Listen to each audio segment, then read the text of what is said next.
என்னங்க கோல்டு விலை ஏறிட்டே போயிருக்குன்னு ஷாக்கிங்காக இருக்கா? என்ன பண்ணுறதுன்னு தெரியலையா? நான் ஒரு சின்ன டிப்ஸ் சொல்கிறேன். இதை நோட் பண்ணிக்கோங்க. இது உங்களுக்கு யூஸ்ஃபுல்லாக இருக்கும்னு நினைக்கிறேன். இப்போ நீங்கள் கோல்டு கண்டிப்பாக நம்ம வாங்கியே ஆகணும். அது சேவிங்ஸாகவும் இருக்கணும். அதே சமயத்தில் அது ஒரு அசட்டாகவும் இருக்கணும். ஆனால் அது ஆர்னமெண்ட்டாக இருக்கணுங்கிற அவசியம் இல்லைல்ல.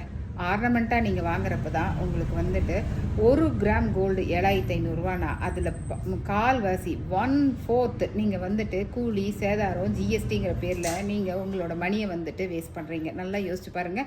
1 கிராம் வந்துட்டு 7500 வாங்குறீங்கன்னா 2500 நீங்கள் வந்துட்டு கூலி சேதாரம்னு சொல்லிட்டு அதில் வேஸ்ட் பண்ணுறீங்க. அது திரும்பியாக வரப்போகுது? இல்லவே இல்லை.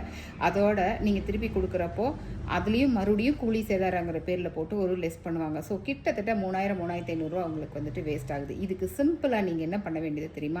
நீங்கள் கோல்டு வாங்குங்க கண்டிப்பாக. அதை நீங்கள் பிஸ்கட்டாவோ ஒரு சின்ன காயினாவோ அந்த மாதிரி பாராவோ நீங்கள் வாங்குங்க. ஸோ கோல்டுக்கு கோல்டு ஆச்சு. அப்போ ஆர்னமெண்ட்டுக்கு என்ன பண்ணுறதுன்னு யோசிக்கிறீங்களா? அதுக்கு தானேங்க நாங்கள் இருக்கோம். நீங்கள் என்ன பார்க்குறீங்களோ அதையே அப்படியே நாங்கள் இதில் செஞ்சு தரோம். 1 கிராம் கோல்டில் செஞ்சு தரோம்.